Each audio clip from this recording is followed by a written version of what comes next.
Bien, nos quedamos por acá en arquitectura románica. ¿Se acuerdan que el último que vimos fue la cruzada albingense, ¿verdad? Que tiene que ver con los cátaros, o los catares, como se les reconoce, y vimos el video de Hera, ¿verdad? Pues ahí nos quedamos. Vamos con la arquitectura románica entonces. Y pues acá, como premisa sobre esto, pues principalmente vamos a encontrar vestigios del románico en iglesias, porque las iglesias de este periodo, al ser catedrales, ya no solo iglesias pequeñas, muchas de ellas se les dio mantenimiento y se siguieron utilizando en los siglos posteriores al románico, haciéndole adecuaciones, ¿verdad? Por ejemplo, puede que la iglesia se haya construido como románico, pero cuando inicia el gótico se le hacen agregados del estilo gótico. Y luego viene el Renacimiento y se le hacen, probablemente se agregan edificios a la estructura, haciéndola más grande, y esos son de estilo renacentista. Y luego viene el barroco y probablemente se le agregan elementos barrocos en las portadas, en retablos o en otros lugares dentro de la iglesia. Entonces, estas iglesias inician como románico, pero en la actualidad las que han sobrevivido al paso del tiempo no tienen el estilo puramente románico, sino que hay una mezcla de ellas. Y otras simplemente desaparecieron porque las tiraron para construir las que ahora tenemos. Un ejemplo de esto es la Basílica de San Pedro en Roma, que es la capital del cristianismo católico. Eh, la Catedral de San Pedro era de estilo románico, pero esa pues la tiraron para construir la que ahora conocemos, que es de estilo renacentista y barroco. Entonces, eso es lo que vemos por ahí. Pero pues básicamente eso es el estilo. Hay algo que aparece acá, que ya les había mencionado, lo de la peregrinación, estos viajes que se hacían a razón de la fe de una ciudad a otra, buscando o siguiendo más bien un camino marcado por la misma autoridad eclesiástica. Entonces, las iglesias de peregrinación van a ser como la norma, o sea, van a ser como el modelo que van a seguir las iglesias más pequeñas. Hay iglesias pequeñas, y si las hay, y porque también el románico llega al área rural, no se queda solamente cerca de los grandes burgos o en las pequeñas ciudades. Entonces, también lo hay, no es que solamente vamos a encontrar grandes catedrales. Y por eso les decía, una ubicación preferentemente rural en la mayor parte de ellas. El material de construcción es la piedra. Quienes realizan ese trabajo, pues son artesanos picapedreros, ese es el término, o canteros también se le llama, son los que trabajan en la piedra. Y pues ellos se hacen prácticamente con técnicas escultóricas, le dan forma a las piedras, no solamente las que son como parte de los muros, sino aquellas que también son decorativas y que van dentro de la construcción. Como es el estilo que sería como una revitalización de lo que Roma desarrolló en arquitectura, entonces vamos a ver los mismos elementos que los romanos realizaron, como por ejemplo el arco de medio punto, que es el que la mitad de una esfera, y también la bóveda de medio cañón, que es igual, es la misma estructura del arco de medio punto.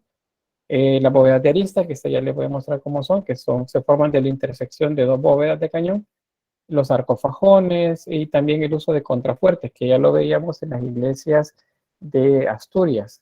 Son estas como columnas en la parte exterior de los muros que sirven para contener el peso, para hacerle un poco, como digamos, cuña. Y luego, pues eso, el contrafuerte y los arbotantes los vamos a ver luego en el periodo gótico, que es el que le sigue al románico.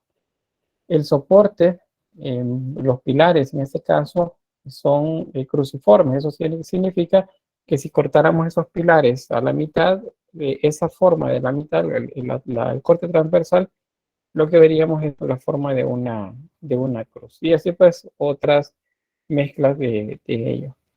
Acá los ejemplos. Esta es una bóveda de cañón. ¿Bien? Es un arco de medio punto proyectado, el que nos da la bóveda de cañón. En los ábsides, acuérdense que el ábside es esta zona semicircular en, la, en el cabecero de una iglesia. Ese pues es el lugar en donde se hacen los cuartos de esfera, por ejemplo, o la media cúpula. Tenemos también las bóvedas anulares. Estas son especialmente alrededor del cabecero de la iglesia. Esos cabeceros son de esa forma, tienen esa particularidad porque el modelo de las iglesias de peregrinación son, como dije, son los espacios que se utilizan para transitar, pues para caminar, por eso se llama ambulatorios, pues sirven para caminar alrededor del altar principal, por ejemplo. Luego tenemos acá la bóveda de arista. La de arista, les decía, es la intersección de dos, es decir, es como si chocaran dos de estas bóvedas. Acá. Entonces se le llama de aristas porque en la parte interna, justo en esta línea que ven acá, se forma como un borde. Una arista es, por ejemplo, en una caja, imagínense una caja o un cubo, la orilla, o sea, la esquina, esa línea que va de una esquina a otra, a eso se le llama arista, es decir, es como un filo.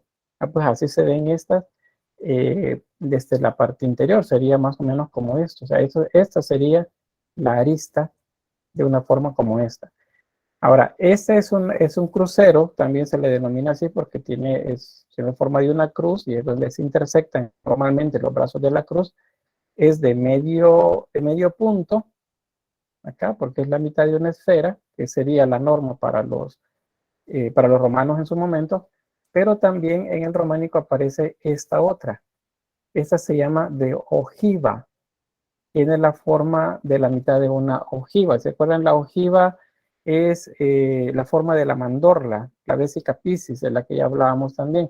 O sea, la mitad de esa es un arco ojival, así se le llama. Entonces, el espacio que se forma en el crucero o en el transepto, este es el otro nombre que se le da a esto, es crucero o transepto, en este caso es de ojiva. Hay un error que se comete y a veces lo encontramos, pues nos lo dicen en algún documental o lo vemos a veces también en libros. Es una lectura equivocada de esto cuando nos dicen que este tipo de arco aparece con el periodo gótico, porque es característica del periodo gótico, eso sí es cierto.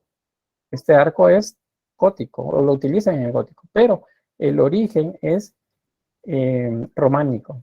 Entonces, no necesariamente si vemos este arco en una construcción, no necesariamente gótico, puede ser románico. Entonces ahí es donde a veces se da la mala lectura en los documentos que vemos, los documentales que nos dicen, no, es ojival, entonces el edificio es gótico, no, es románico, pero tiene arcos ojivales, porque es en el románico donde aparece. Pero bien, vamos a avanzar. Acá tenemos la vista de la bóveda de arista con arcos de medio punto. Esta es como la más común en el periodo románico. Ahí tenemos el arco de medio punto, arco fajón. Los arcos fajones ya los vamos a ver por ahí, que son refuerzos que tienen las bóvedas para para soportar mejor el peso. Los arcos formeros también que ayudan a descargar el peso de la bóveda en las paredes. Y esta es el interior de la nave, que sería en la parte de adentro del edificio. Aquí lo vemos de mejor manera. Bien, el arco fajón sería entonces el que atraviesa como manera de costillar, dice acá en el texto, como si fueran costillas a lo largo de de toda la bóveda, sí, toda la bóveda acá. Ese sería arcofajón y sirven para darle fuerza a la estructura, porque estas iglesias, al menos las catedrales, son altas, son bastante altas, entonces necesitan fuerza para sostener el peso de la bóveda y descargarla en las paredes que también son altas. Luego tenemos el arco formero. El arco formero es este. Ese está en la pared y va de arco fajón, este es arco fajón, entonces de un arco fajón al otro. Así va. Vamos 1, 2, 3, eso es. Ese sería el arco formero entonces, y el arco fajón sirve para darle fuerza a la estructura. ¿Y por qué necesitan hacerlo ahora? Porque las construcciones son más altas, ya no son tan pequeñas. Y eso de la altura tiene que ver ahora con una idea que también va a aparecer ya, digamos, de la mitad del románico en adelante, que la luz es importante dentro del edificio. Antes era importante, sí, pero porque era utilizado de manera, ¿cómo se dice?, teatral dentro de la estructura.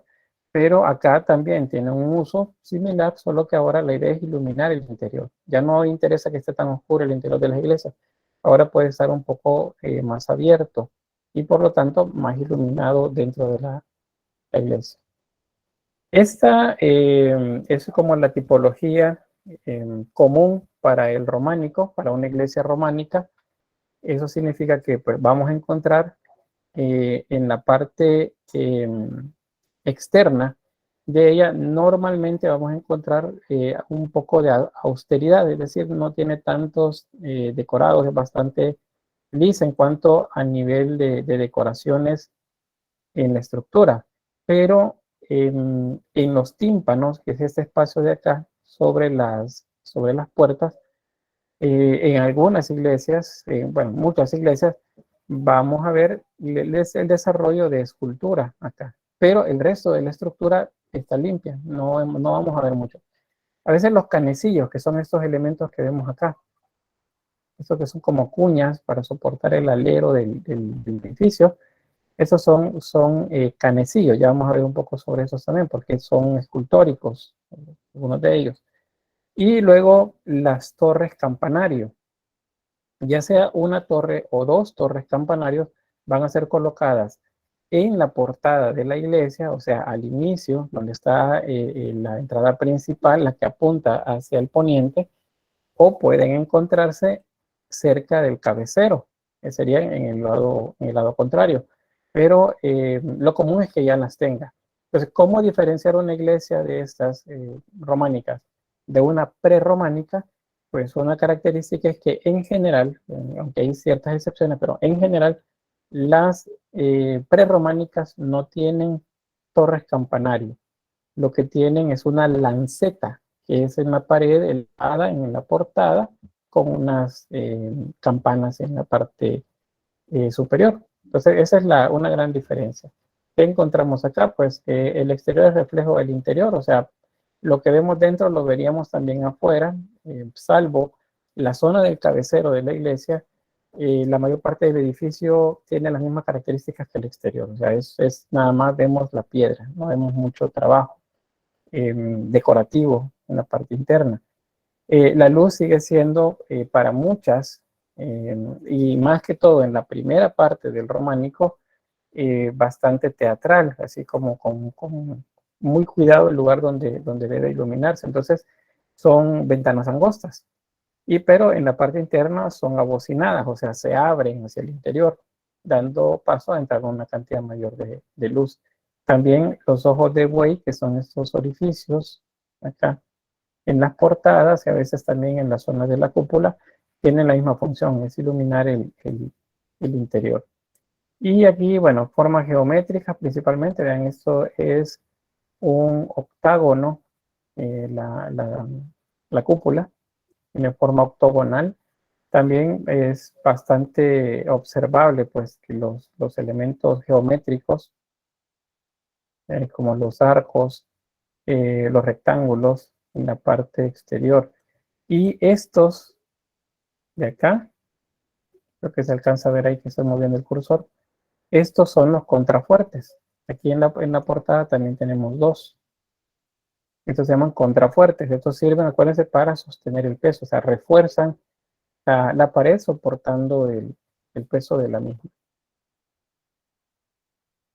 Aquí otro ejemplo de algunas características, los motivos geométricos, las lesetas, que son estos como si fueran pilastras adosadas a la pared, contrafuertes también que se ubican en las paredes exteriores, los vanos escasos y abocinados, que acuérdense, abocinado significa que es angosto por fuera y ancho por dentro, o sea, se abren hacia el interior.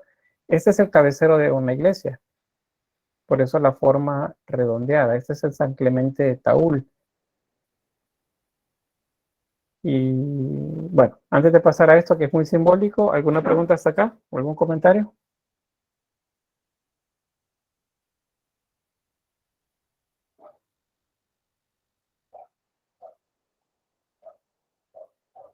¿No?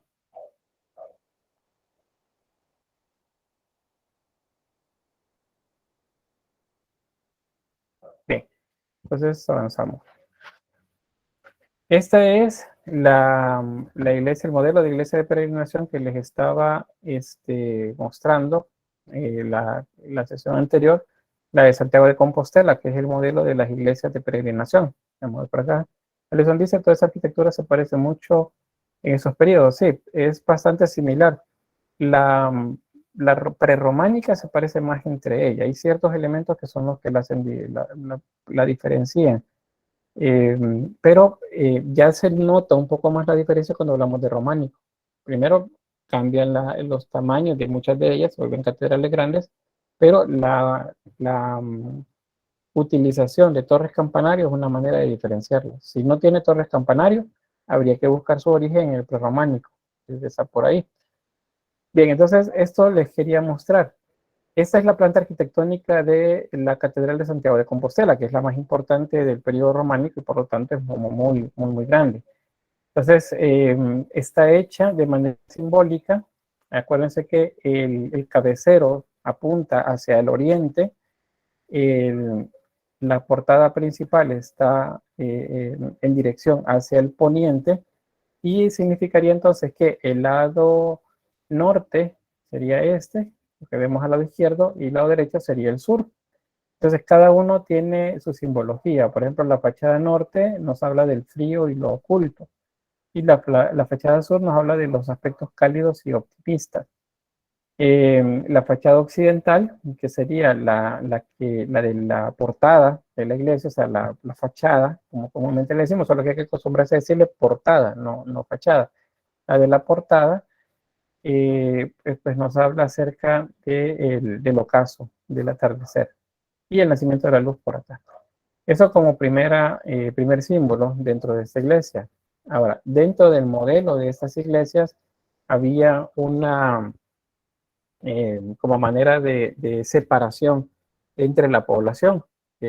O sea, aunque el cristianismo en su origen dice que todos somos iguales, que tiene que ser una vida comunitaria, pues al paso de los siglos y ahorita que estamos más de 1000 años después de esa iglesia primitiva, han cambiado las cosas. Y entonces no es que seamos realmente tan iguales, sino que está estratificado, esa estratificación que es la que hemos visto como pirámide social, el sistema de castas, también es visible y palpable dentro de estas iglesias, al menos en su momento. ¿Y eso por qué? Porque resulta que como la entrada principal es esta, veamos que están cerradas las laterales, las de los brazos de la cruz, entonces todo el mundo entra por la puerta principal, la portada principal. Entonces, este primer segmento que se señala acá en amarillo, esto significa el mundo terrenal. Acá, eso sería el mundo terrenal, el mundo donde vivimos, donde hay pues males, donde hay dolores, donde hay enfermedades. Eso sería simbólicamente es esta parte. Luego, el crucero es el lugar donde se intersectan los brazos de la cruz, donde se cruzan, y los brazos de la cruz como tal. Ese se considera un lugar de tránsito, o sea, es un espacio entre el mundo y la zona del altar. ¿Y qué simboliza el altar? Pues significa lo divino, y en ese lugar está el ábside. Acuérdense, el ábside es la zona del edificio que tiene forma redondeada. Así. Ese es un ábside. Al centro tenemos el altar, que es el lugar más sagrado. Se entiende pues que ahí está la tumba del apóstol Santiago. Entonces, ¿qué sucede acá? Si hubiésemos ido nosotros en aquella época a un oficio religioso desarrollado en esta iglesia y nosotros somos simples campesinos, villanos o aldeanos, entonces nuestro lugar está acá, en esta zona, en el mundo terrenal. Nosotros no podemos ir a sentarnos acá, sino que nuestro lugar nos lo darían aquí, en el mundo presente. quienes tendrían el privilegio de estar en la zona de tránsito, es decir, en el camino ya hacia la divinidad, pues los monarcas, también la élite de la monarquía, esa tiene derecho a sentarse acá, y también los cargos eclesiásticos en general, pues ese es el espacio para ellos, acá. Y en el cabecero, únicamente aquellos designados por la iglesia que puedan hacerlo. Probablemente en una catedral grande donde el Papa pues tiene jurisdicción, entonces es el Papa el que puede estar acá. Si no, puede ser un obispo, y en una iglesia pequeña pues debería ser el sacerdote el que se ubica en esta zona, en el cabecero. Entonces, de esa manera sí, simbólica está marcada la iglesia. Es decir, la primera parte es el mundo presente, solo la gente común puede tener acceso ahí.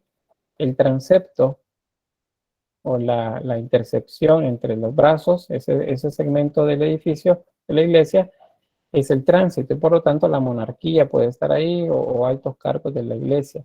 Y en la parte del cabecero, que se considera el lugar más divino, pues solamente el obispo, el sacerdote o el papa, en el caso de que sea una iglesia con jurisdicción para el papado. Entonces eso ahí.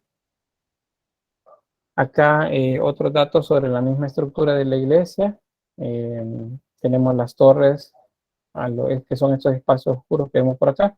Son las torres campanarios a ambos lados de la fachada principal. El transepto que les mencionaba, la nave central. Esta iglesia está hecha en tres naves. ¿Cómo se leen las tres naves? Pues estos que ven acá, estas figuras en forma de cruz, esas son las columnas. Acuérdense que son columnas cruciformes, o sea, tienen forma de cruz. Entonces, esas columnas dividen las naves de las paredes exteriores. Entonces, tenemos la nave central y las naves laterales. ¿Cuántas naves tiene? Tres. Y pregunta, ¿cuántas naves tiene la Catedral de Santiago de Compostela? Pues tiene tres naves. Una central, dos laterales.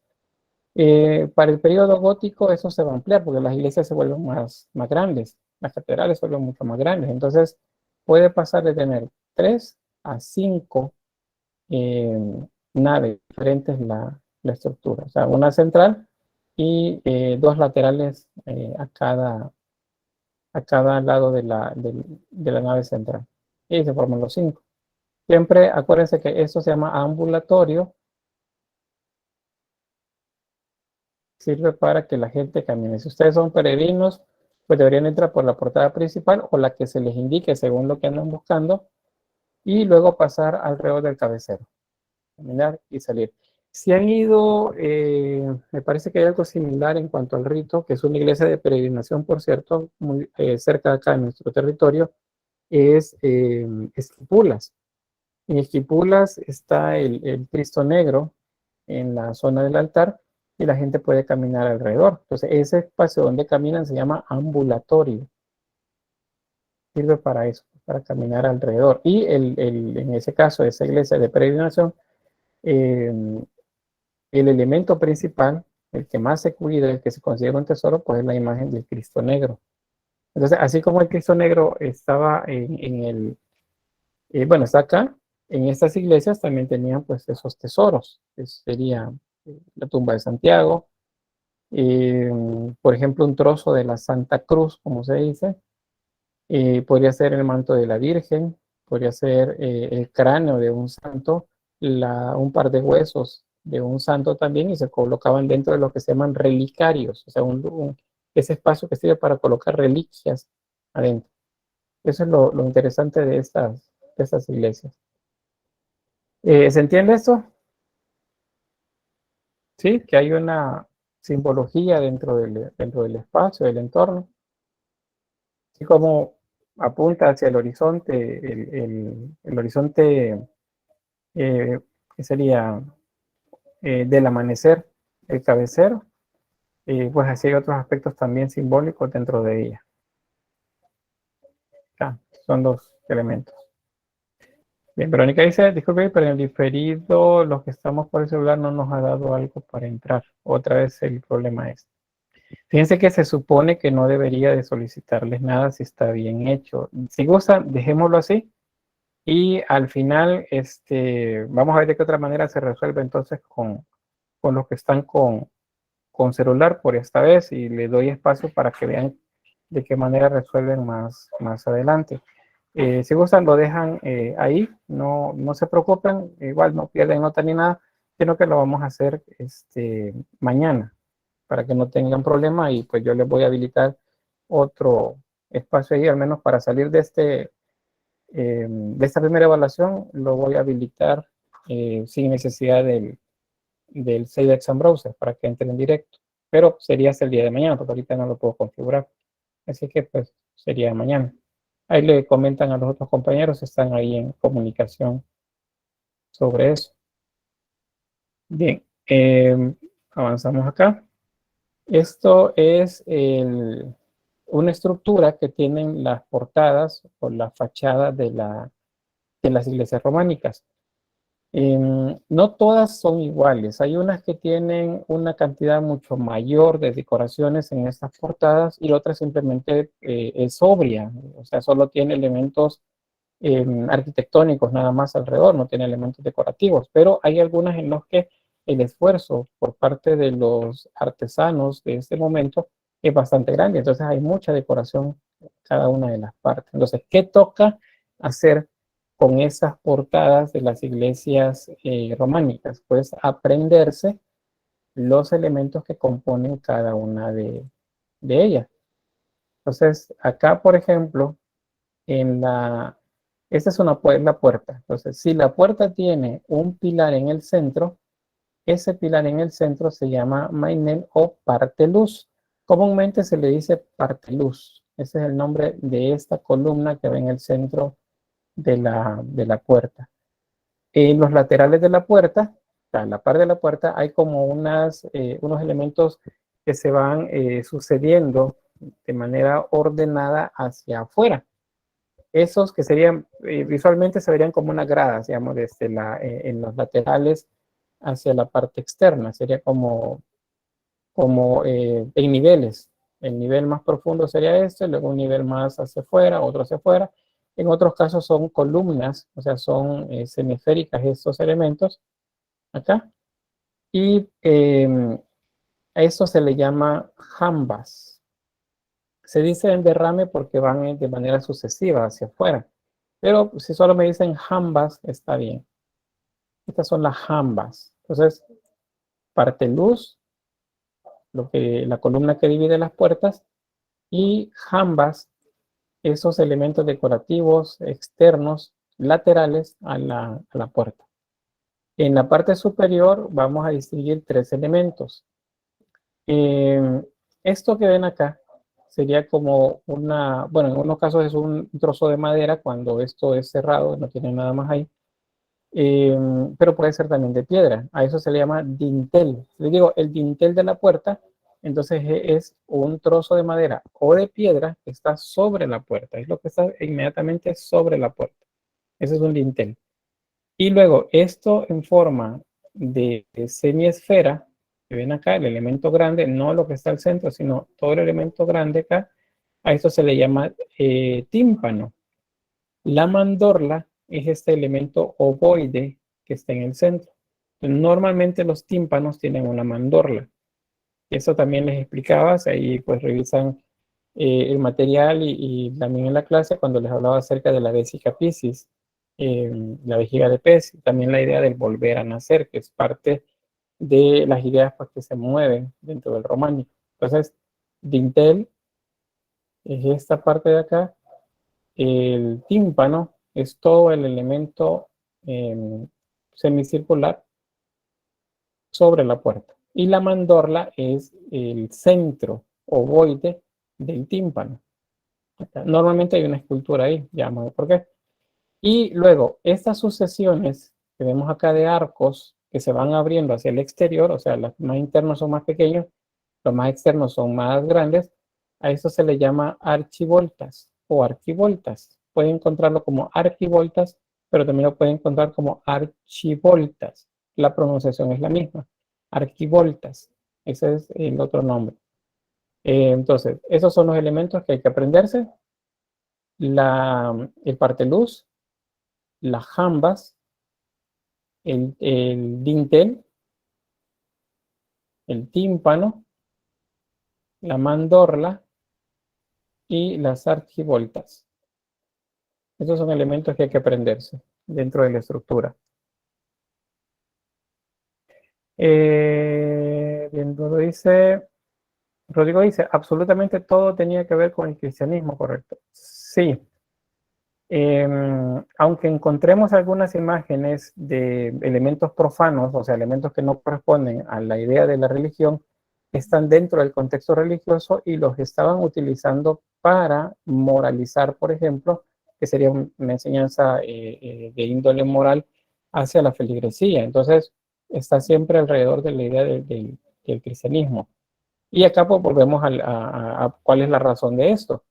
La razón es que la época medieval está motivada por el teocentrismo, o sea, Dios es el centro de todo y alrededor de todo eso pues gira en este caso el arte. Bien, vemos acá. Aquí está un diagrama, aquí dice portal, pero si lo encuentra como portada, también está bien el término. Yo le voy a estar diciendo siempre portada. Aquí tenemos la puerta. Esta puerta tiene un pequeño parteluz delgado acá.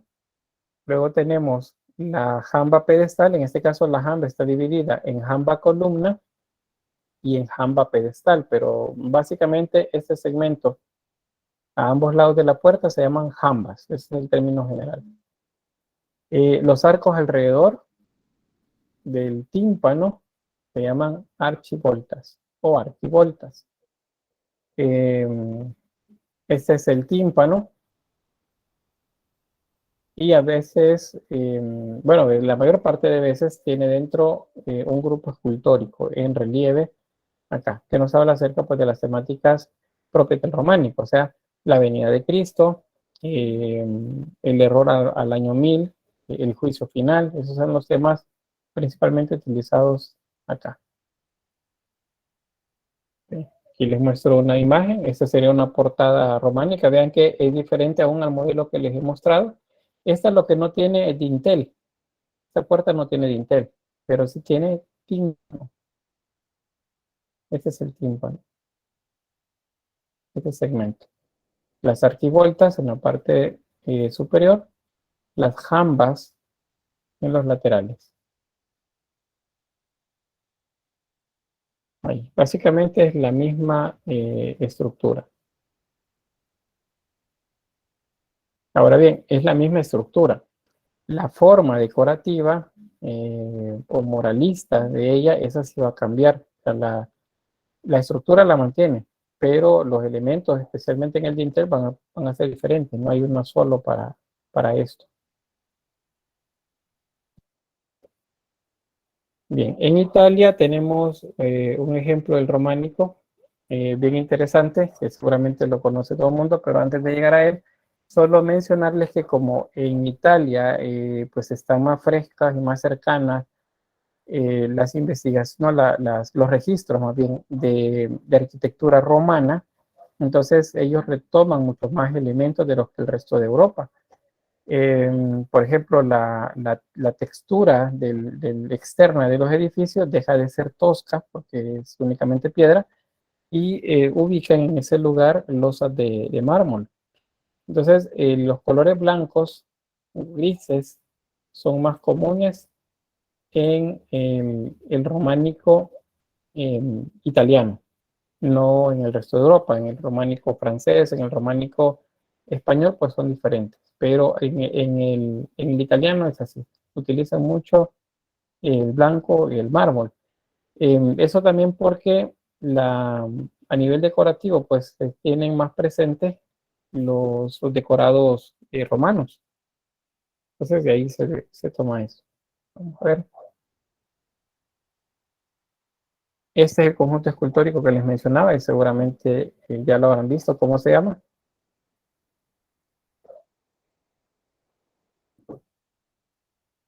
Torre de Pizza. Bien, la Torre de Pisa. La ciudad es Pisa, ¿verdad? Es el nombre de la ciudad. Y lo que encontramos acá es la catedral, la torre campanario, que es la torre inclinada de Pisa, es el nombre de pila, como se dice, del edificio, y este es el batisterio, es decir, el templo dedicado, o la parte del templo dedicado para los bautismos, para el ritual del bautismo. Entonces, este es el edificio. Ven que es blanco, tiene gris, y tiene unos decorados que no vemos en otras áreas, pero eso es porque pues tiene algunos elementos como más puramente decorativos romanos. Ya, eso no lo vemos en otros lugares de Europa. Entonces, ese es el batisterio, la catedral y la torre de Pisa. A ver, ¿quién sabe qué es lo que sucedió con esta torre? ¿Qué le pasó? ¿Qué le pasó a la torre inclinada de Pisa? ¿No?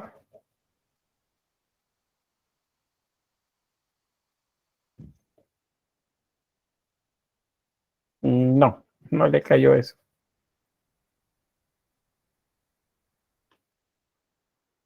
¿No? Bueno, lo que sucede es que pero primero que está construida en un terreno que no es muy propio para para las estructuras de gran tamaño.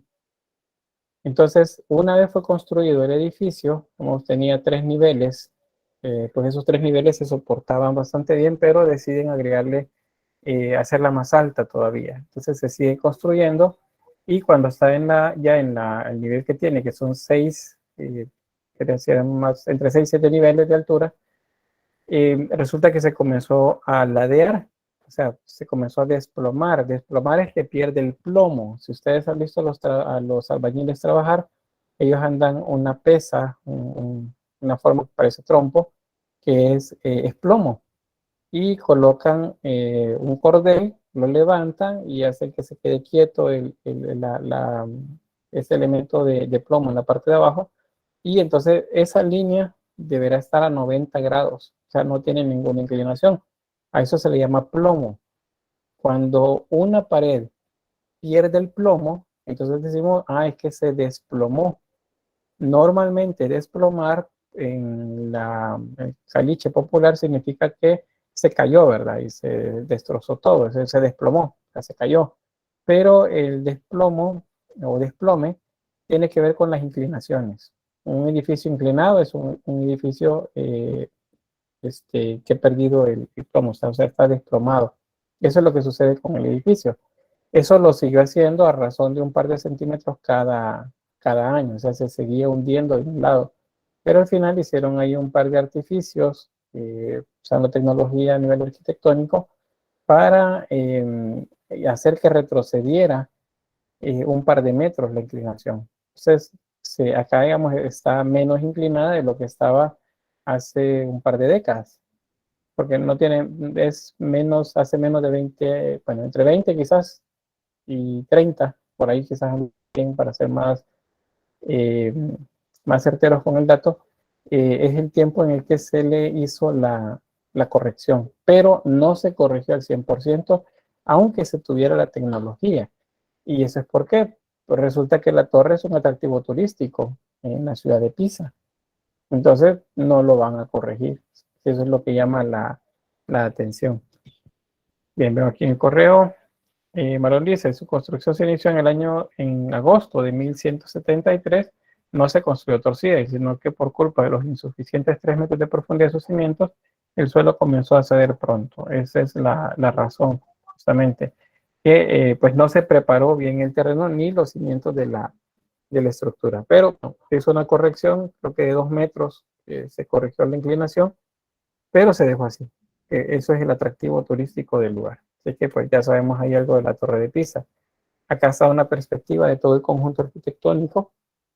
Es el campanario, perdón, el batisterio, la catedral y el campanario. El campanario.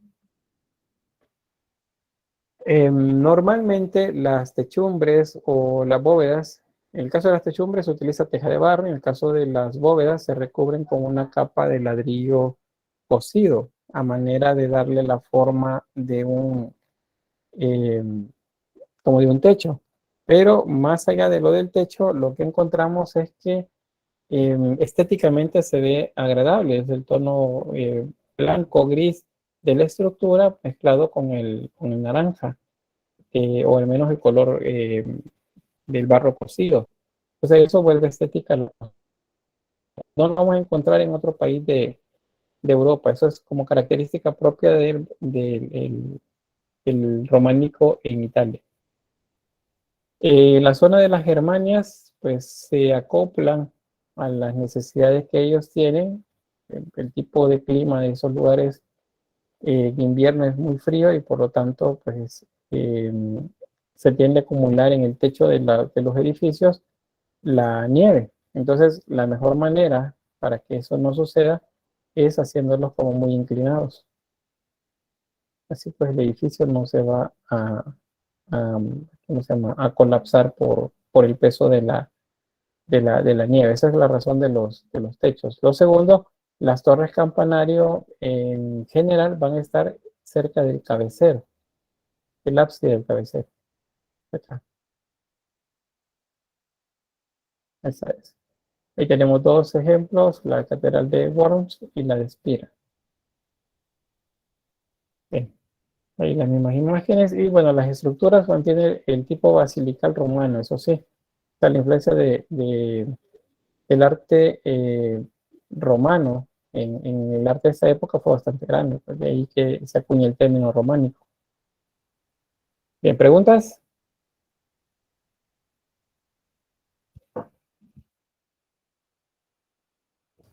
No, Lector, claro. Muy bien, gracias. Bien, la península ibérica en España, acuérdense que tenemos una característica diferente con respecto al resto de Europa y esa característica tiene que ver con la conquista que en cierto tiempo tuvo el Islam en la región. Como ¿cómo se dice? El periodo fue bastante grande, entonces pues hubo mucho tiempo en el que la cultura local asimiló, que la cultura local era la visigoda, que eran cristianos ellos y asimilaron bastante de los elementos de los musulmanes. A ellos se les llamó, recuerden, mozárabes, a los que vivieron bajo dominio musulmán, siendo cristianos. Luego están en el norte los asturianos, que es el ¿cómo se dice? El arte de la reconquista. Y en los siguientes siglos que corresponden a la época que hablamos ya del románico pleno, se comenzó a extender el territorio de los reconquistado cada vez más hacia el sur. Entonces es la época de eso, de las conquistas. Y ahí tenemos pues algunos ejemplos. El románico catalán, hay bastantes ejemplos en esta región, en Cataluña y cercana a esa región. Eso es, digamos, la frontera entre Francia y ¿cómo se llama esto? Y España. Es el lugar donde encontramos, por ejemplo, San Clemente de Taúl, Santa María del Taúl también, y otros más. En la zona norte, que eso sería por acá, en la zona norte occidental, aquí tenemos Santiago de Compostela. También la iglesia de San Martín de Fromista, que es la que les mostré también, es justo de estas regiones.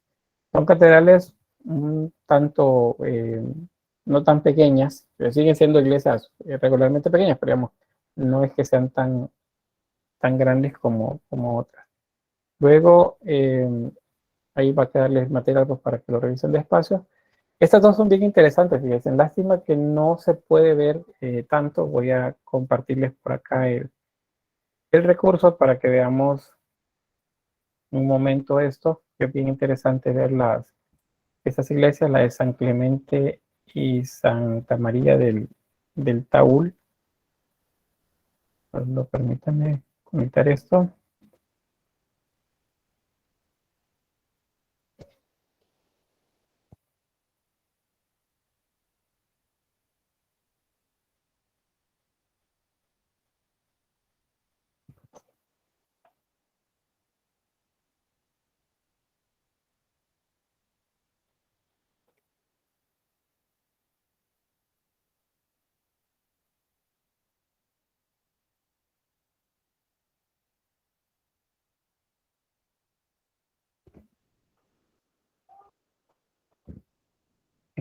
Estamos en territorio entre España y, ven ahí, España, Francia. Ahí tenemos Ataúl. Entonces les muestro primero las iglesias. Vean, son iglesias, digamos, relativamente pequeñas y la característica principal es la torre campanario. Es una torre de casi 7 niveles de altura que sobresale bastante en la región. Entonces, la iglesia es bastante pequeña, pero en la parte interior, en los ábsides, tienen decoraciones, pintura, esta la vamos a ver luego. Y les muestro acá el, el lugar. Acá, ahí podemos ver, esta es la primera, esta es San Clemente de Taúl, acá, y luego Santa María del Taúl por acá. Lamentablemente no se puede hacer mucho acá para verla por completo, ambas iglesias, porque este es un barrio residencial así privado. Y digo, es muy, muy privado, entonces como que Google no ha tenido o ha tenido que censurar un poco la información del lugar, pero al menos nos permite tener una idea de cómo es la apariencia de la iglesia.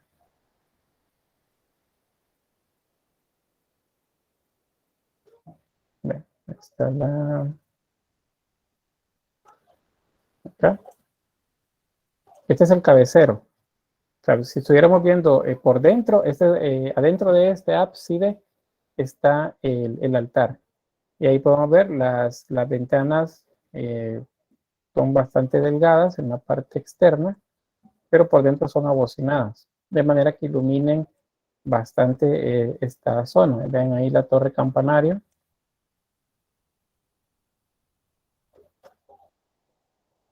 Ahí, pues quiero ver hasta dónde podemos llegar.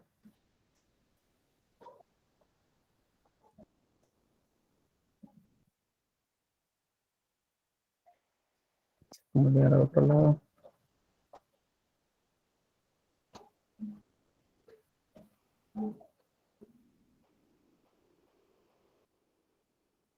Creo que por acá.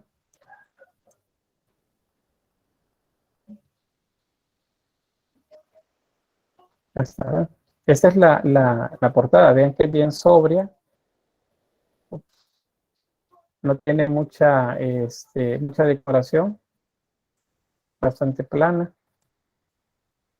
Y por la parte interna se ve bastante similar. Eso lo vamos a ver cuando observemos la pintura románica. Vamos a ver sobre eso. Quiero ver cómo llegar acá. Aquí. Sí, ahí está. Y puedo ver un poco mejor la estructura. Entonces, que es una iglesia pequeña. Y son de las que se han conservado a la fecha pues bastante bien. Vamos a salir de acá. Y solo acá. Vamos a ver la otra, la de Santa María del Taúl. Acá está. Esta es Santa María del Taúl. A ver si ahí. Sí.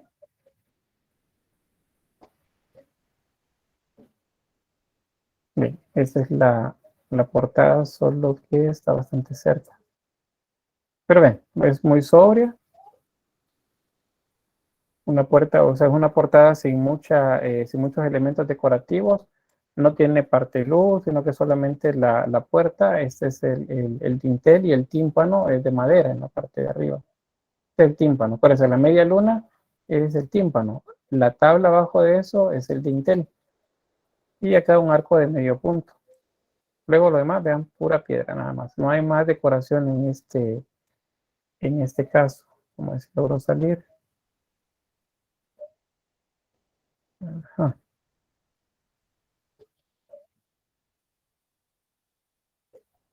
Me acabo de perder.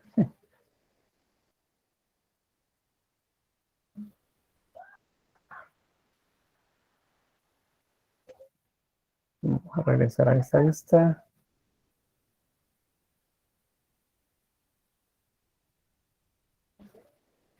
Acá.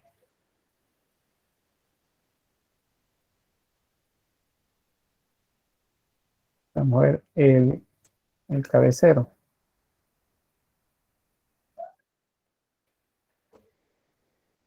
Bien, ese es el cabecero de la... Bueno, esa es la placita enfrente. Ese es el cabecero. Ahí tenemos la torre característica. Y pues ahí, vean, es un pueblito medieval. Como para ir a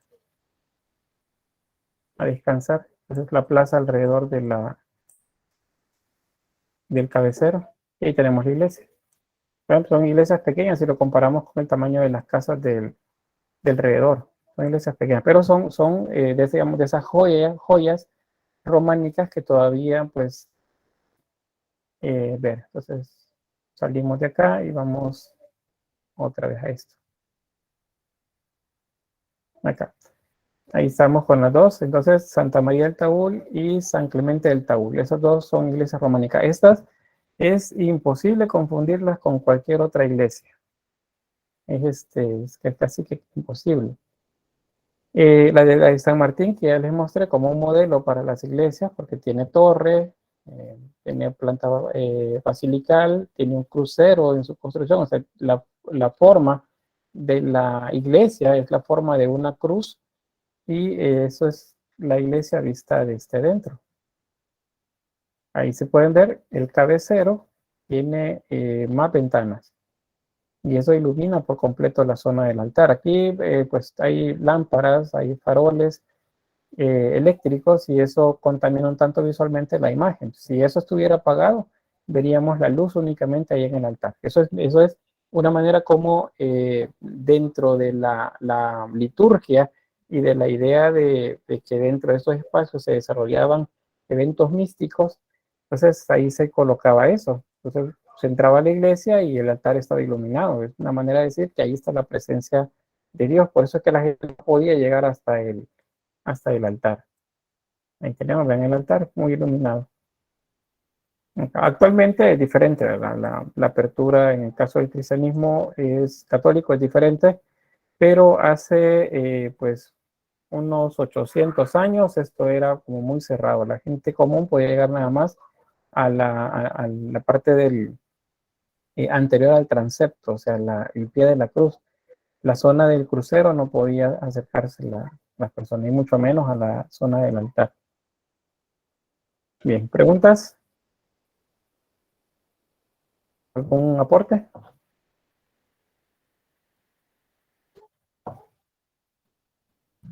¿No? ¿Todo bien? Todo bien.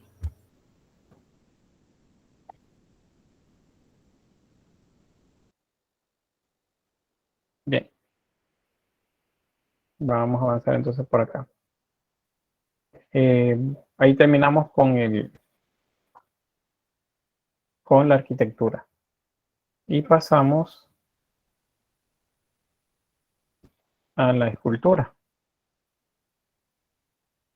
Entonces, en lo que se refiere a la escultura románica, pues como características tenemos que pues está supeditada a la arquitectura, está concebida como parte integrante del edificio, es decir, que al menos en la parte de las portadas principalmente, y en algunos casos en los capiteles o en los canecillos, que son esas como cuñas en la parte externa del alar de los edificios, vamos a encontrar esculturas. O sea, se coincide como parte del edificio, no como algo externo. Principalmente el material es piedra, aunque también se usa la madera, generalmente policromada, el marfil y el metal. Hay escultura adosada, que es la mayoría, o sea, está pegada a la pared, pero también hay escultura exenta. Eso significa que se puede mover, es la que denominamos también escultura de bulto redondo, esa que podemos ver desde todos lados alrededor. Luego la piedra tallada es la norma, pero en un primer momento es bastante plano. Es muy similar a los relieves prerrománicos, pero en la medida que va avanzando el tiempo se va haciendo más profundo y entonces va apareciendo mejor el desarrollo de las formas. Acá comenzamos a ver, por cierto, cómo se va recuperando un poco de la anatomía natural de las imágenes. No es que se haya superado al 100% la idea de que las imágenes deben ser más simbólicas que naturalistas, eso todavía no es el momento, pero pues va adquiriendo cierto naturalismo que no veíamos antes. Pero mantiene, sin embargo, por ejemplo, hieratismo, isocefalia, geometrismo, todo eso lo mantiene todavía. Vamos por acá. Es antinatural y simbólico, y una clara tendencia a la abstracción. En algunos casos hay elementos que son abstractos, o sea, no es tan fácil identificarlos, o al menos el sentido de eso. Y la influencia bizantina. Luego también, las composiciones, eso sí, cuando vemos conjuntos de relieves, por ejemplo, el tímpano sobre la puerta, si lo observamos y tratamos de describirlo compositivamente, vamos a encontrar que hay estructura en ella y esa estructura es ordenada y es muy claro la manera de diferenciarla. Podemos ver qué parte corresponde a cada una.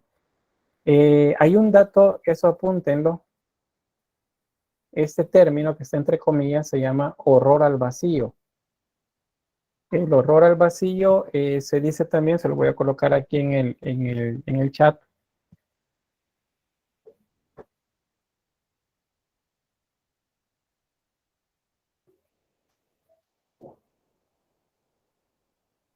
Eh, Siempre me lo corrige. Ahí está. Horror vacui. Ese es el otro término. Ya sea horror vacui o ustedes me lo dicen, horror al vacío, cualquiera de los dos términos es correcto. El horror vacui se refiere a que las imágenes o los espacios compositivos se van a llenar de esculturas. Es como si no quisieran que ningún espacio quedara vacío. Por eso se le dice horror vacui. Es como si alguien tuviera algún tipo de fobia a dejar espacios vacíos dentro de las composiciones escultóricas que hacían. Esto va a cambiar también porque no es que el periodo por completo sea igual, sino que se inicia en el periodo, al inicio del periodo románico, está más presente, pero al final del periodo románico, que sería el gótico, entonces vamos a ver un poco más de espacio. Las figuras tienden a respirar, como cuando hablamos de una composición. Hay más atmósfera alrededor de los elementos, pero en el momento más puro de la escultura románica, están completamente saturados de imágenes. Y estas imágenes se acomodan al espacio. Pues eso favorece también las deformaciones, se deforman las imágenes. La isocefalia es una característica también, y las líneas curvas. Son bastante trazos geométricos, pero pues son un tanto curvos también los elementos. Luego, el escultor no busca la belleza, sino la expresividad, y por lo tanto son desproporcionados y tienen rastros exagerados o deformes. Eso, como les repito, no es todo el periodo, no. Eso es al principio y más o menos como a la mitad del periodo comienza a cambiar la forma y la tendencia. Hay un ejemplo, lo que sería cómo se ve al principio del periodo y cómo se iría viendo al paso del tiempo. Ahí hay más espacio, pero siempre vemos el acomodamiento de las formas al espacio, al entorno, tal cual como lo ven por ahí. ¿Preguntas? ¿Se entiende esto del horror vacui o de pues que no es, que es progresivo? Noten en la desproporción. Este brazo es casi el tamaño del cuerpo, las manos son muy grandes acá, pero los elementos se mantienen. Es una mandorla, ya vamos a hablar de la mandorla, o una ojiva, es otro término que se utiliza. La mandorla, dentro de la mandorla se coloca la figura de Cristo en majestad. Algunos le nombran Pantocrator todavía, pero pues como que principalmente el término a utilizar para este tipo de imágenes románicas es el Cristo en majestad, el Cristo que viene a juzgar. Es. Marron dice la expresión latina horror vacui, literalmente miedo al vacío, y se emplea en la historia del arte, especialmente en crítica de la pintura, dice, para describir el relleno de todo espacio vacío en una obra de arte con algún tipo de diseño o imagen. Una de las características generales es embaldosado matemático, por eso de relleno en los diseños entrelazados celtas. Muy bien, ahí está una descripción bastante técnica de esto. Pero es bastante general, puesto que lo aplica a toda la producción artística. Y sí se hace, en crítica del arte sí se hace, pero en términos actuales. Ahora, el término lo vamos a entender en el contexto, ¿verdad? Que es el periodo románico. Entonces, ahí es donde nace ese tipo de decoraciones, que seguramente la vamos a ver de nuevo, aunque no se llama así, pero lo vamos a ver de nuevo, por ejemplo, en el rococó y algún tipo de barroco también. Bueno, vamos a avanzar. Aquí unos elementos sobre las características. La función es decorativa y doctrinal, o sea, sirven para decorar, pero también para enseñar. Acuérdense que la imagen, la pintura o la escultura de las imágenes religiosas sirven para enseñarle a los que no pueden leer. Por eso dicen, pues se dice que es la Biblia de los iletrados, o sea, es la Biblia para aquellos que no pueden leer. Es más fácil que entiendan algo a través de las imágenes. Por eso que es como también son como muy textuales, o sea, muy explícitos algunos elementos que vamos a ver dentro de las imágenes, porque era como para que la gente lo entendiera súper rápido. En algunos casos hay elementos decorativos que sí pasan a ser un poco más abstractos. Eso es que seguramente estaban destinados para la lectura por parte de los eclesiásticos, o sea, los monjes, los sacerdotes o los obispos, porque también los elementos que vamos a ver acá se dirigían, muchos de ellos, a los cargos eclesiásticos, o sea, a los obispos, a los monjes, sacerdotes o cualquier otro. ¿Y por qué? Porque acuérdense que este periodo es un periodo de corrección. Se está corrigiendo algunos males que la iglesia tenía, entre estos la venta de cargos, ¿cómo se llama eso otro? La herencia que se daba de los títulos religiosos, o sea, un obispo tenía hijos y, bueno, le pasaba su cargo de obispo a uno de sus hijos y de esa manera los haberes de la iglesia se mantenían dentro de la familia. Entonces, todo eso se está corrigiendo. Hay sacerdotes todavía, monjes todavía, que tienen, todavía no acatan más bien la línea que se está dando del celibato. Entonces hay muchas de esas imágenes que se están dirigiendo a ellos.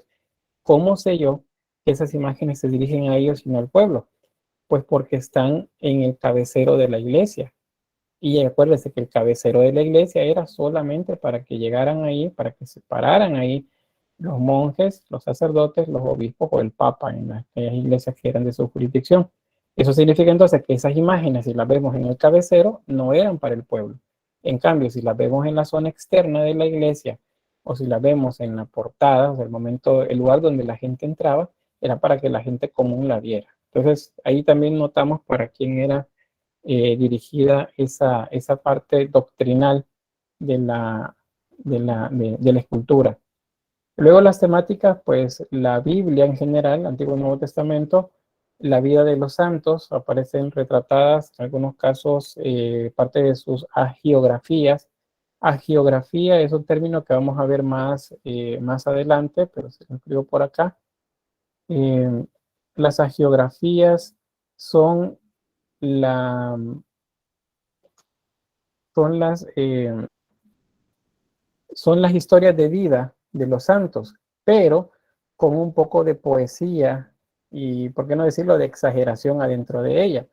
Entonces, no es solamente los aspectos biográficos, o sea, cuando nació, dónde se crió, quiénes lo criaron, quiénes son sus padres, dónde se formó, dónde trabajó, dónde ejerció, dónde murió, qué milagros hizo. Eso es como la parte bueno, los milagros no, los milagros es esa parte extra que se le agrega. Los elementos biográficos están ahí, pero a la par se le agregan historias alrededor de él. Esas historias son parte de su biografía, pero como llevan poesía, entonces no podemos decir que son biografías. Las biografías son muy objetivas. Las agiografías no. Las agiografías son más subjetivas. Eso significa que hay elementos extra ahí. Eso es interesante porque nos va a dar bastante también eh, imágenes que van a ser, que vamos a ver luego, especialmente en el gótico. Muchas imágenes de las hagiografías están retratadas en escultura o en pintura, y en el Renacimiento todavía mucho más, y luego en el Barroco mucho más todavía la idea de las hagiografías. Entonces es un término que no se nos debe de olvidar. Ahí se los dejé en la caja de chat. Bueno, eso ya se los mencionaba sobre la tipología, que es relieve, escultura externa, exenta, perdón, y devocional. Acá, las características que ya les mencioné, no voy a detenerme acá, puesto que ya se las dije, solo una más que me faltó mencionarles, y es que en muchos de esos relieves, en las portadas de las iglesias, encontramos policromía. Las pintaban entonces, había mucha pintura, al menos en su momento de esplendor. Como están hacia el exterior del edificio, pues aguantan agua, eh, sol, viento, o sea, todas las inclemencias del clima, entonces se deterioran, y por eso es que la mayor parte del color ya desapareció. ¿Preguntas? ¿Se entiende? ¿Algún aporte?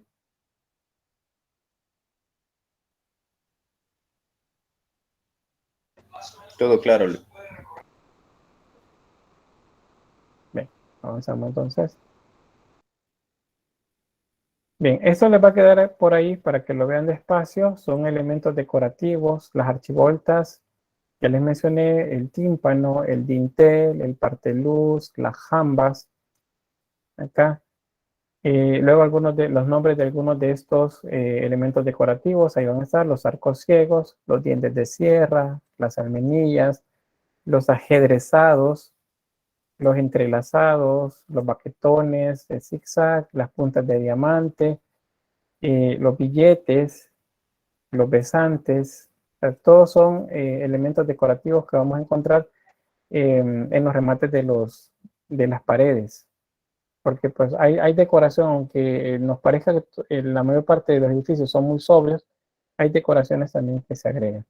Y luego los capiteles, hay capiteles que son vegetales, con temáticas vegetales, y hay otro que es historiado. Eso significa que tienen o nos dicen una historia, nos cuentan un relato bíblico o algún relato que tiene que ver con la vida cotidiana. O el otro tema que es muy desarrollado en el románico es el milenarismo, ese miedo al cambio de milenio que está entrelazado con la idea de que Cristo viene, el Apocalipsis y todo eso, ¿verdad? Entonces, esos temas se desarrollan en los capiteles historiados. Acá, vamos a ver. Este elemento debemos de conocerlo, puesto que, o reconocerlo, recordarlo, en el caso que quienes llevaron la historia uno conmigo, pues hablamos bastante de esto en el paleocristianismo. Pues quienes no, pues hay que recordar, bueno, hay que conocerlo. Eso se llama vesica piscis o la vejiga de pez, que es la traducción del ictus. Acuérdense que el ictus o ixus es la representación de Jesús, es el Jesús Theoios Soter, que es Jesucristo, Hijo de Dios Salvador. La primera letra de cada palabra junta forma la palabra ixus, que significa pez. Entonces, este pez está en el primer cristianismo bastante marcado por el simbolismo. Entonces, está constituido de dos circunferencias, como lo ven acá. ¿Vean? Dos circunferencias que se intersectan en el centro. Entonces, en esa intersección aparece el pez. De acá es de donde se retoma originalmente. Entonces, por eso se llama vejiga de pez. Pero en el caso del románico, vamos a tomarlo no como el pez, sino en esta posición que observamos acá. Y eso es a lo que se le denomina una mandorla. Vean, aquí está la Vesica Piscis. A ver, ahí tenemos las circunferencias y justo en el centro la Vesica Piscis, o sea, la vejiga de pez. Esa vejiga de pez en el románico le llamamos mandorla, una mandorla. Ahora, ¿qué significa una mandorla? Ya la reconocemos, visualmente es un ovoide, una forma de óvalo, pareciera que es el enfrentamiento de dos arcos apuntados, o sea, un arco apuntado hacia arriba y uno hacia abajo. Pero, ¿qué significa? Como estamos hablando dentro del milenarismo, que Cristo viene y viene a juzgar, entonces se habla de un nuevo nacimiento, de que todas las cosas van a hacerse nuevas. A eso, en términos bíblicos, parte de los versículos del Nuevo Testamento, citado por los evangelistas, dice que hay que nacer de nuevo. Entonces, ese hay que nacer de nuevo simbólicamente se resuelve en esta época colocando la mandorla acá. ¿Qué es la mandorla? Pues hay varias interpretaciones de ella, todas tienen que ver con el elemento femenino, es ya sea reconocida como un útero o también como los genitales femeninos. Dice, mire, ¿cómo es que me está hablando de eso acá si estamos hablando de religión? Pero es que ese es para nuestro pensamiento, para el pensamiento simbólico de esta época que está mezclado con los elementos de la época, perdón, de los pueblos que fueron paganos durante mucho tiempo y que son quienes tienen un sentido alto en cuanto a la representación de la fertilidad en su religión. Entonces, cuando se convierten al cristianismo, esos elementos se mezclan. Entonces, el símbolo, independientemente de cuál de los dos elementos tomemos acá, va a ser siempre el mismo. Es el volver a nacer. Eso significa esta imagen acá, volver a nacer. Y van a ver que hay otros símbolos también, más que todo en la pintura, referidos al volver a nacer, que en este caso es la representación del alma, por ejemplo, como si fuera un niño o un bebé, porque se está naciendo de nuevo. Hay en el caso de los quienes son católicos, no sé si, al menos recuerdo eso como algo de la tradición oral, que recuerdo pues haber visto en pequeño, en el caso con mis abuelas principalmente, es que al Cristo resucitado le llaman el niño. Ah, es que vamos a ir a ver la procesión del niño. Y bueno, van a ver la procesión y no sale ningún niño, el que sale es el Cristo resucitado, que es la procesión del domingo de resurrección. Entonces, la idea de llamarle niño al resucitado tiene que ver con ese volver a nacer. Eso es como parte de la tradición oral. David dice el divino niño, no, ese es Jesús cuando era niño. No, el Cristo que muere en la cruz, que pasa en el sepulcro, que bajó al infierno y al tercer día resucitó entre los muertos, ese es el Cristo resucitado. Y a ese en algunos lugares le llaman el niño. No es el niño Jesús cuando era un infante, sino el Cristo resucitado. Y ahí es donde les enlazo con lo que les mencionaba. Es que la idea es volver a nacer. Entonces, cuando se vuelve a nacer, se supone que es un niño. Por eso, ya cuando veamos la pintura románica, van a ver que hay representaciones del alma como si fuesen niños. Tienen el tamaño de un niño y tienen la apariencia de un niño. Pero son almas las que se están representando ahí. Bien, entonces esa es la explicación de la Vesica Piscis que tenemos ahí. Noten que esa mandorla está flanqueada o rodeada por los cuatro evangelistas. Tenemos la representación del ángel o el hombre, el león, el buey y el águila. Ahí sería Marcos, Mateo, Lucas, Marcos, Mateo, Lucas y Juan, los cuatro evangelistas. Ahí. Lo vamos a ver bastante repetido. Por cierto, un nombre genérico para los cuatro juntos, si los cuatro están juntos, decimos, es una imagen de Cristo sobre una mandorla rodeado por el tetramorfo. ¿Dónde está el tetramorfo? Acuérdense que el tetramorfo es el querubín. es este ser que tenía alas y 4 cabezas. Es el querubín. Entonces, es el mismo tetramorfo. Entonces, del tetramorfo querubín se desprenden las representaciones individuales de los evangelistas. Por eso es común también en el análisis que se hace de estas imágenes que se dice tetramorfo. O sea, las 4 formas. Básicamente eso significa las 4 formas. Acá. ¿Se entiende? Díganme algo. ¿Están ahí? Vamos a ver cómo. Bien, Carlos dice sí, Vanessa Sí, dice Lick, sí. todo bien. Muy bien, espero que se vayan tomando apuntes porque mucho de esto que les estoy explicando no está en las diapositivas. Desde las Solo vuelvo a diapositivas, repetir, por favor, cuál es la mandorla. ¿cuál es la? Eso es desde el principio, significa que tengo 10 minutos acá vamos al principio. La mandorla es esto y la explicación está acá. Es la vesica piscis, o vejiga de pez, que es un símbolo, les decía, en las culturas antiguas no cristianas, es un símbolo femenino. El cristianismo lo retoma y lo convirtió en un pez, el ixus, acá. Y en la imagen, aquí así como resumiéndolo, la idea es el nacer de nuevo. O sea, la posición de Cristo en majestad que viene a juzgar vivos y muertos es justamente la idea del volver a nacer. Está naciendo de nuevo desde este lugar. Que tiene que ver pues con los elementos femeninos. Ahí, ahí está la Sí, sí, mandorla. sí, todo Muy bien ya. bien. Bien, entonces, bueno, eso ya se los explicaba, pero les dejo ahí el texto para que lo revisen luego cuando estén viendo el material. Solo ejemplificarles algunos de estos elementos que les decía están ahí, que no necesariamente son cristianos como tal, o sea, no aparecen ni en la Biblia ni en la tradición cristiana, pero están ahí. Y están ahí porque la gente a la que llegó el mensaje del Evangelio y luego se convirtió en el cristianismo, utilizaron estas imágenes para representar también algunas de sus miedos principalmente. Esto es por el milenarismo. A la gente le decía la iglesia también, en Cristo viene a juzgarnos y van a tener castigo ustedes por las aquellas cosas que hacen mal.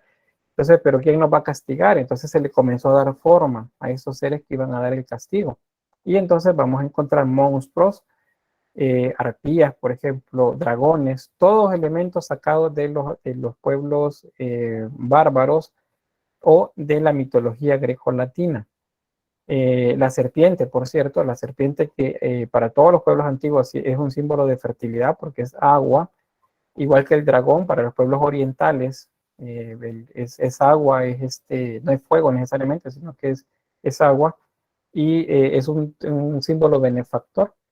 Entonces ese aparece también acá, pero acá no es benefactor, acá es maligno. ¿Por qué? Porque resulta que en el libro de Revelaciones de Juan o el Apocalipsis, entonces ahí se menciona como si fuese algo malo, el dragón, la bestia antigua, la bestia de 7 cabezas, o que tiene 7 cuernos, y etcétera, ¿verdad? Entonces esos aparecen ahí y los retoman y los van a colocar. De esa manera es que se va a ir construyendo el, la idea del mal. O sea, antes del románico no hay necesidad de ejemplificar el mal, porque pues no se pensaba en él.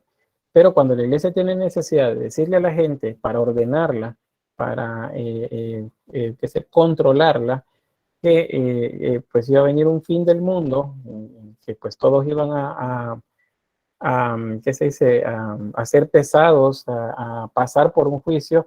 Entonces se le comenzó a decir, si ustedes han hecho las cosas mal, este va a ser su castigo.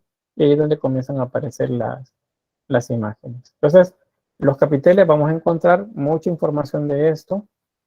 Gente, por ejemplo, que pareciera como si se está burlando del resto, está atemorizado, con miedo, como las que se ven acá, que se están agarrando el mantel alrededor de su cabeza, son mujeres, o en la lucha entre caballeros. Acuérdense que es parte de esa época lo de las cruzadas. Entonces, la lucha entre caballeros y bestias también, leopardos, leones o dragones en algunos casos. Hay uno, por cierto, se lo voy a adelantar, es la geografía de San Jorge. Esta se mezcla con las historias propias de los pueblos del occidente europeo a la caída de Roma, y aparece una historia que nos habla de un santo que va a luchar contra un dragón para rescatar a una princesa que está atrapada en un castillo. Entonces, si esa historia les suena, porque la habrán visto en Disney y a lo mejor en una docena de películas, es porque de ahí la retomaron. Y si pensaban en Shrek, entonces ustedes son de los míos en cuanto a temáticas. Resulta que todos esos temas tienen que ver con la historia de San Jorge y el dragón. Solo que eso yo se lo voy a abordar a detalle cuando estemos en el gótico, porque yo tendría un poco más de incidencia visual de ese mito. Pero ya aparecen caballeros luchando contra bestias acá en el románico. Bien, para recordar lo del tetramorfo, acá les dejo las descripciones. La forma de un hombre o de un ángel, este es Mateo. La razón es porque al inicio de su evangelio, él comienza a hablar de la genealogía de Jesús. Luego, la representación del dragón, este identifica al evangelista Marcos, porque él habla acerca de una voz que clama en el desierto. En las interpretaciones medievales, esa voz era un rugido, no era una voz humana, sino era un rugido que se escuchaba. Y entonces lo ejemplifican con el león. Entonces, Marcos sería el león. El toro, este lo relacionan con el evangelista Lucas. ¿Por qué? Porque en su evangelio él hace una descripción de un sacrificio que hace Zacarías eh, dentro de la, digamos, como rituales alrededor pues de la historia de él. Acuérdense que Zacarías y Isabel no podían tener hijos. Entonces se obra un milagro ahí y resulta que ella queda embarazada. El hijo de ambos es Juan el Bautista. Entonces eso, el holocausto que hace, el sacrificio que hace Zacarías, lo hace con un ternero. Entonces se identifica a Lucas con el toro.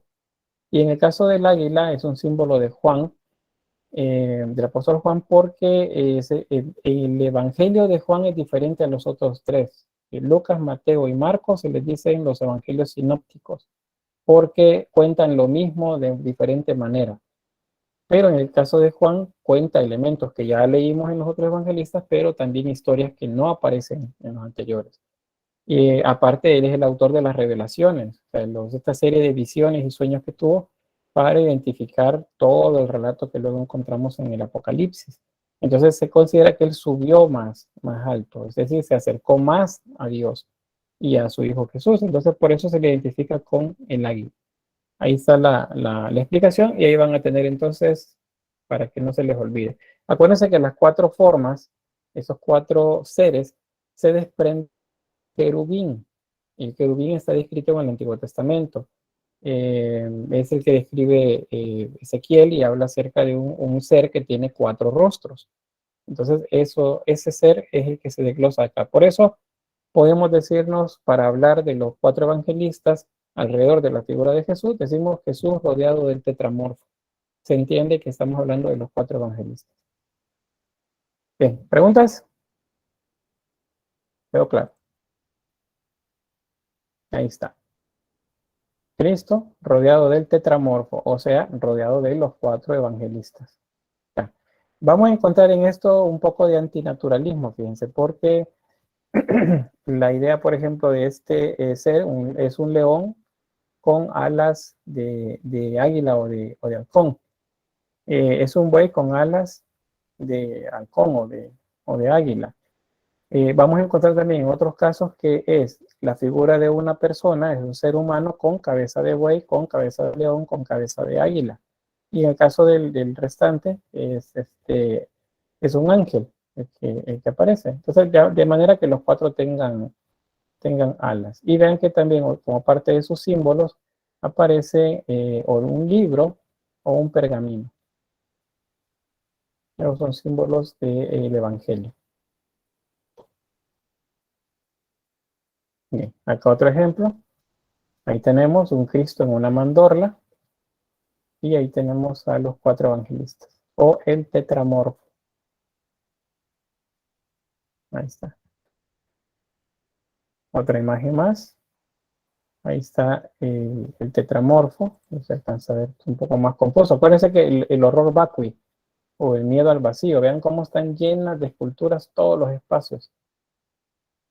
Todo el espacio está lleno de esculturas. Entonces ahí tenemos el tetramorfo. Están los 4 evangelistas y hay ángeles también alrededor. Casi siempre alrededor de la figura de Jesús dentro de una mandorla aparecen ángeles también. Algunos tienen trompetas, otros tienen copas. Eso es porque en el Apocalipsis se habla de que el primer ángel tocó la trompeta o el tercer ángel derramó su copa. Entonces esos elementos simbólicos del Apocalipsis aparecen acá. Y dado que estamos hablando del Apocalipsis, a ver, ¿qué es el Apocalipsis? ¿De qué trata el libro de Apocalipsis? ¿Tiene otro nombre o solo se le conoce por ese? ¿Qué me dice?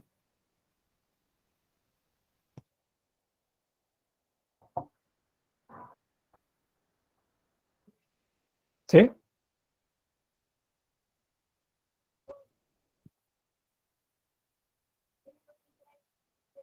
El libro de las revelaciones parece, dice Génesis, sí, el libro de revelaciones.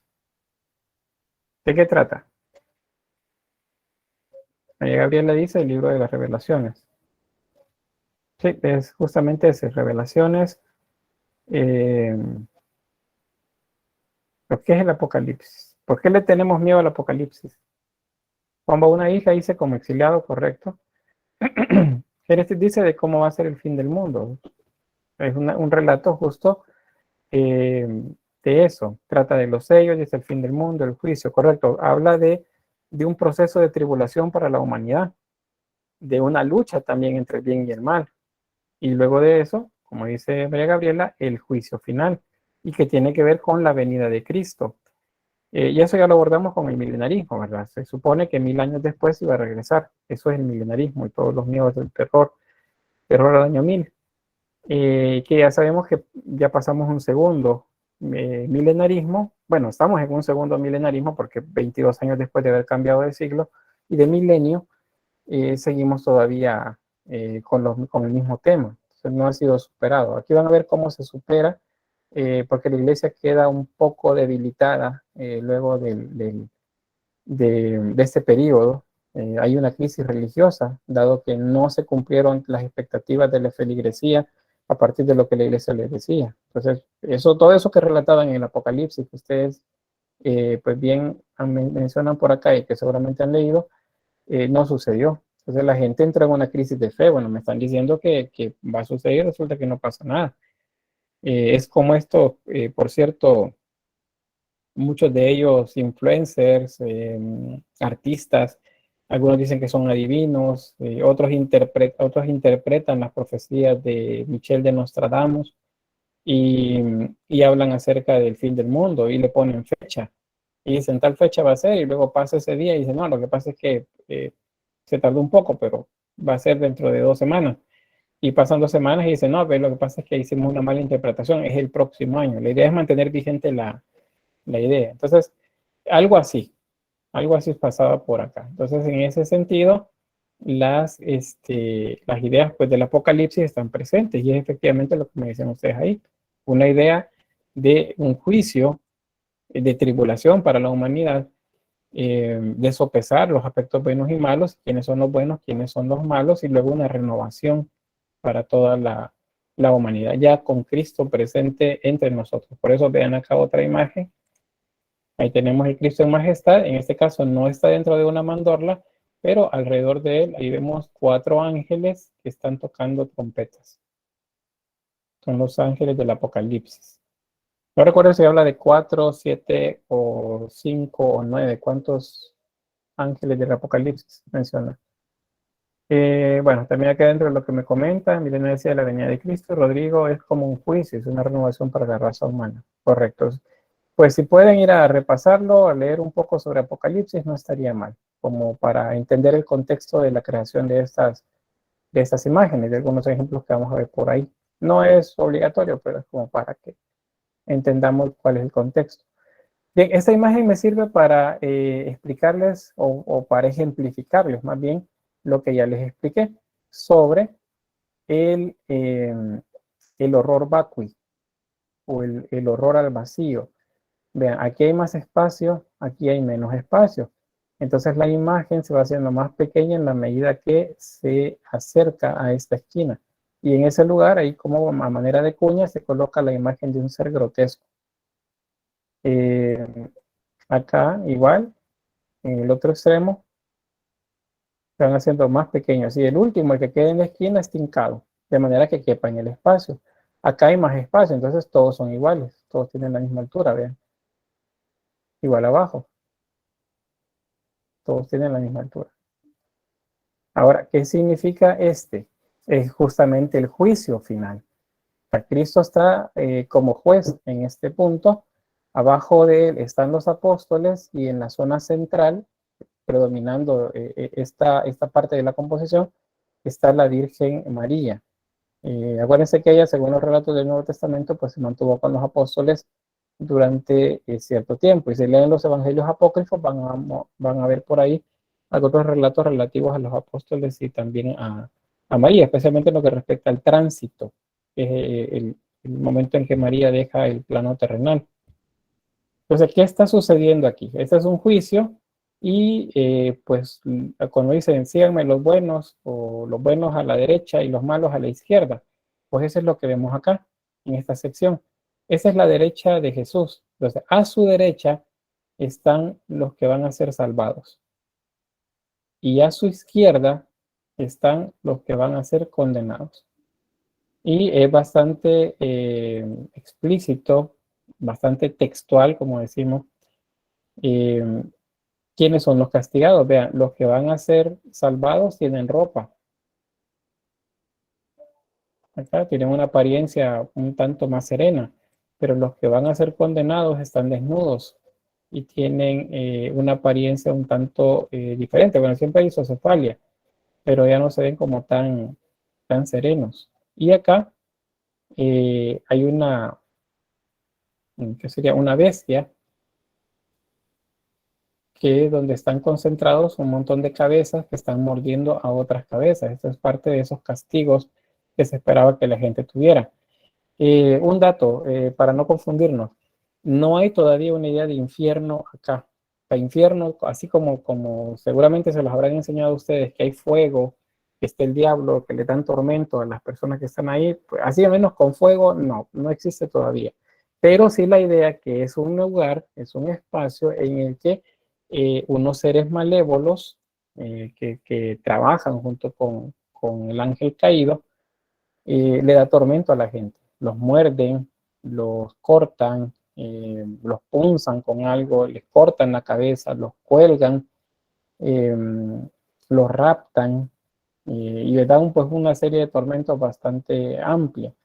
Entonces eso sí, esa idea sí está presente acá. No nos habla del infierno como tal, pero sí de un lugar en el que la gente va a ser atormentada. Entonces eso trata este tímpano. Acá, vean que no es un arco de medio punto, sino que es un arco ojival.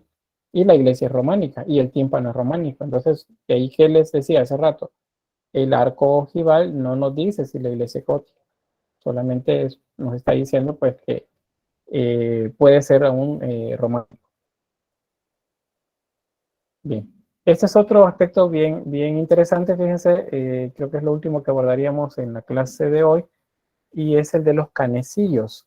Los canecillos son estos elementos, son como unas cuñas que están en la parte externa de la pared y que pues están abajo del alero del techo.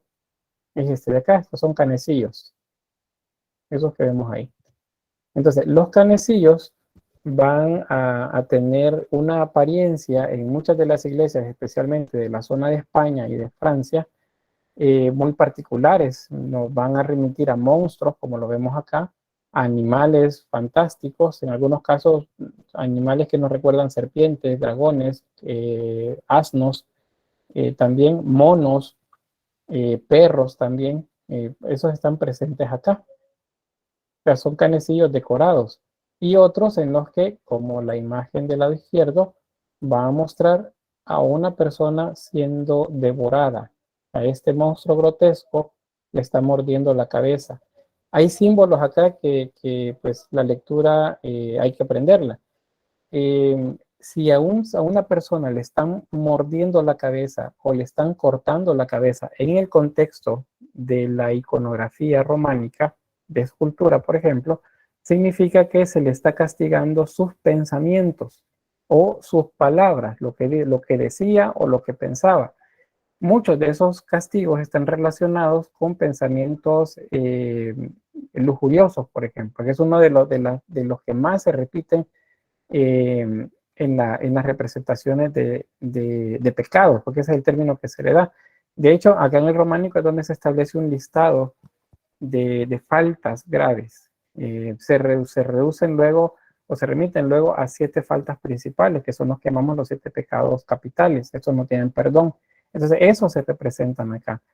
Yo recuerdo un par, la avaricia, la gula, la lujuria, por ejemplo, todos esos están representados aquí. Entonces, si muerde la cabeza o si le están extrayendo con unos fierros la lengua, entonces tiene que ver con lo que decía o, ¿cómo se llama esto? La lujuria también. Eso es parte de lo que se castiga simbólicamente en esas imágenes. Entonces, hay otro tipo de canecillos que lo que muestran son representaciones eróticas. Y esto especialmente en la parte exterior, como ya dije, de las iglesias, mayormente en canecillos, aunque también los podemos encontrar en capiteles, afuera de la iglesia. ¿Por qué están afuera? Es una de las cosas también que conviene entender.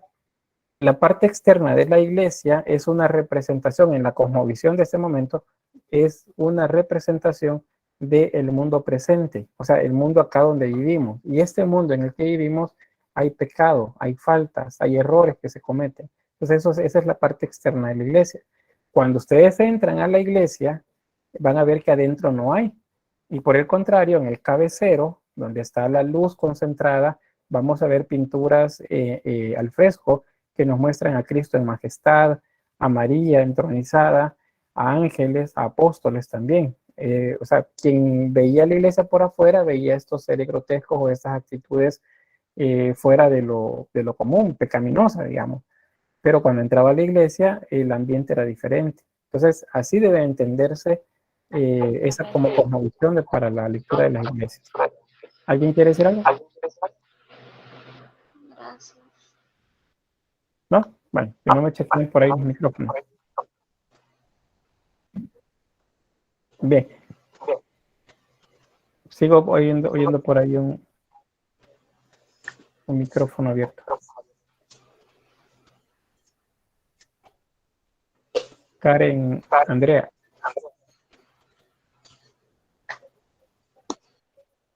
Ahí está, gracias.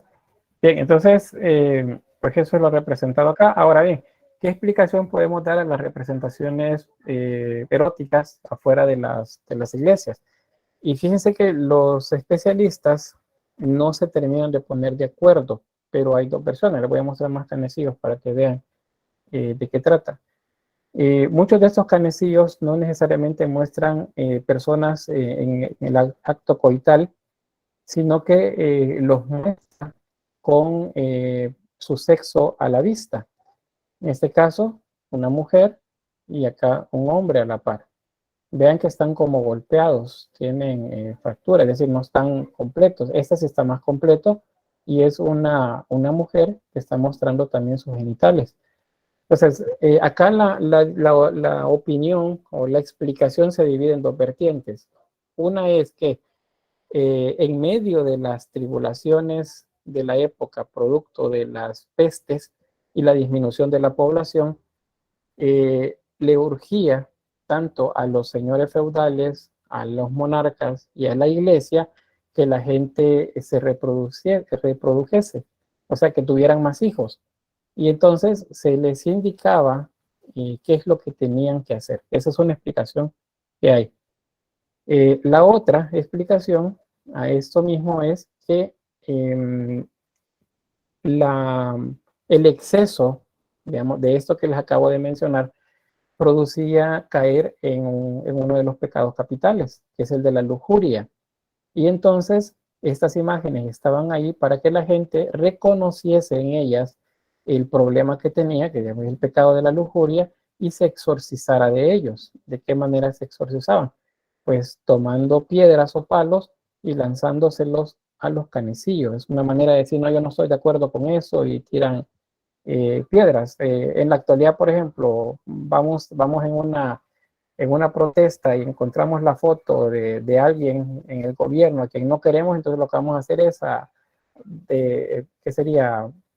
Eh, Depositar pues en ese momento nuestro disgusto, y vamos a romperlo y a deshacerlo, porque de esa manera estamos simbólicamente haciendo un castigo. Entonces eso es lo que se cuenta también que se hacía con esas imágenes, y de ahí que se explique ese daño en las imágenes. O sea, muchas de ellas están incompletas. Y así pues hay otras más.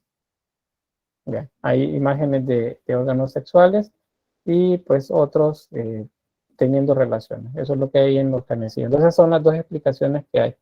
¿Cuál de esas ustedes me podrían dar, o cuál les voy a tomar como correcta? Pues cualquiera de las dos, porque como les repito, no se han puesto de acuerdo los expertos acerca de cuál es realmente la que tiene más peso. En algunos que he encontrado, documentos que he encontrado especialmente en la región de Castilla y León, en España, se inclinan un poco más a que es una manera de castigar a los demonios que producían esos pecados. O sea, está más vinculado a eso que a la enseñanza sexual en la iglesia. Entonces está más vinculado a eso. Y también dice que otra cosa lo explica, o lo explica de esa forma, que muchas de esas imágenes, capiteles, por ejemplo, están en el cabecero de la iglesia. O sea, la gente no los podía, la gente común no los podía ver.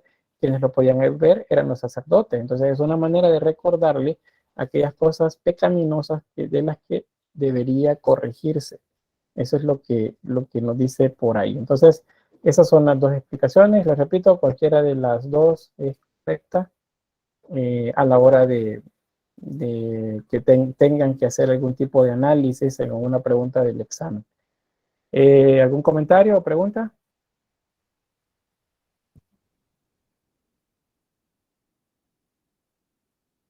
¿No? ¿Todo bien? No, Lick, todo bien. Bueno, Todo claro, Lick. muy bien. Bueno, entonces, otro ejemplo de estos con los que se educa la gente, esta es la duda de Santo Tomás. Recuérdense que Santo Tomás, cuando le dijeron que habían visto a Cristo, él dijo, bueno, si no meto mis dedos en sus heridas o en la de las manos o en la del costado, entonces yo no voy a creer. Entonces luego se aparece en medio de ellos y le dice, ven, Tomás, aquí estoy, he aquí mis manos, he aquí mi costado. Entonces eso es lo que se representa acá. Eso es lo que vemos por ahí. ¿Ve? Y en esta imagen observamos lo de la isocefalia. Vean, las cabezas son iguales, salvo esta que es diferente y está viendo en dirección contraria. Probablemente esta es una representación de Juan, del apóstol Juan. Él siempre se hace más joven o un tanto diferente al resto de los apóstoles. Y aquí tenemos ¿cómo se llama a Tomás, acá, poniendo sus dedos dentro de la herida del costado. Esta imagen está realizada a partir de yuxtaposición de imágenes. Las imágenes están puestas de manera lineal, unas atrás de otras, y se va elevando en la medida que se aleja, de manera que parezca que están atrás. A eso, recuerden, se le llama yuxtaposición. Eso es la manera de resolver la perspectiva por acá. Mary dice, la gente debía estar muy asustada por los monstruos y sus torturas. Sí, muy asustado. Ya veremos en la clase de mañana, pues, muchos de esos castigos o cosas que se les mostraban por ahí. Así que voy a quedarme hasta acá para que mañana entremos a la clase directamente con eso. Y detenemos la grabación por acá.